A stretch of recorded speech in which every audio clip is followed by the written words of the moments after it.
చంద్రబాబు నాయుడు గారి పరిపాలనలో ఈరోజు ఏం చేస్తూ ఉన్నారు అనంటే దొంగ సాక్ష్యాలను వీళ్ళే క్రియేట్ చేస్తూ ఉన్నారు. వీళ్ళే దొంగ సాక్ష్యాలను క్రియేట్ చేసి వీళ్ళకు నచ్చని నాయకులందరినీ కూడా ఒక పద్ధతి ప్రకారము కేసుల్లో ఇరికించి జైళ్ళ పాలు చేసే కార్యక్రమము, చంపించే కార్యక్రమాలు దగ్గర నుండి చంద్రబాబు నాయుడు గారు చేస్తూ ఉన్నారు. మొన్ననే పోసాని కృష్ణమురళిని చూసాం. పోసాని కృష్ణమురళి అనే వ్యక్తి సినిమాలో దర్శకుడు. ఆ మనిషి చేసిన తప్పల్లా ఏమిటంటే నంది అవార్డు తనకు ఇస్తే నంది అవార్డును తాను తీసుకోకుండా కుల వివక్ష పాటిస్తున్నారు అని చెప్పి ఒక స్టేట్మెంట్ ఇవ్వడం ఆయన చేసిన తప్పు. 2017లో ఆయన చేసిన ఈ తప్పుకు ఈరోజు ఇన్ని సంవత్సరాల తర్వాత ఆయన మీద 18 కేసులు పెట్టి ఆయన జైళ్ళ చుట్టూ తిప్పి ఏకంగా నెల రోజుల పైన ఆయన జైల్లో పెట్టించే కార్యక్రమాలు చేశారు.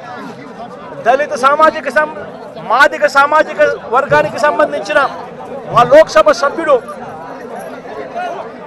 మాజీ లోక్సభ సభ్యుడు నందిగాం సురేష్ పై తప్పుడు కేసులు పెట్టి ఏకంగా 145 రోజులు అతన్ని జైల్లో పెట్టడం కూడా చేశారు.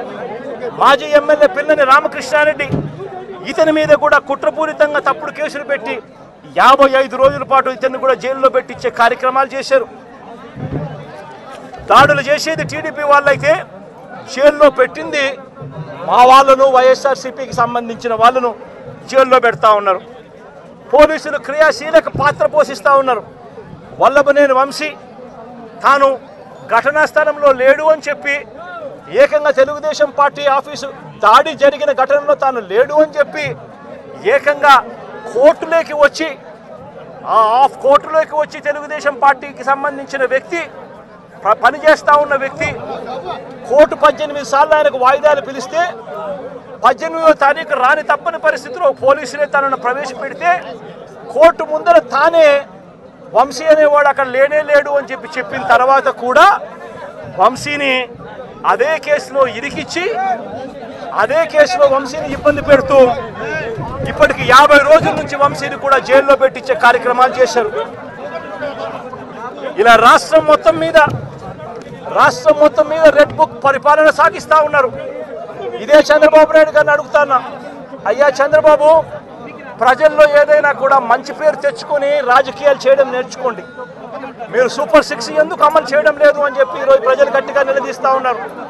సూపర్ 7 హామీలను ఎందుకు అమలు చేయడం లేదు అని ప్రజలు మిమ్మల్ని గట్టిగా ప్రశ్నిస్తూ ఉన్నారు.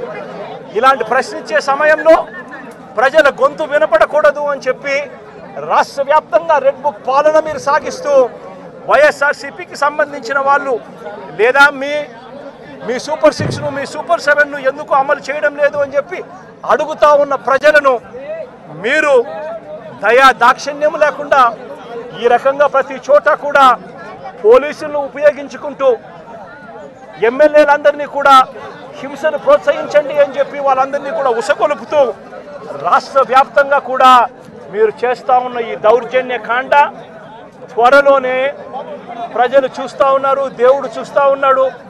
ఖచ్చితంగా మీకు బుద్ధి చెప్పే పరిస్థితి త్వరలోనే వస్తుందని చెప్పి ఈ సందర్భంగా చంద్రబాబు నాయుడు గారికి గట్టిగా మందలిస్తూ చెప్తా ఉన్నా.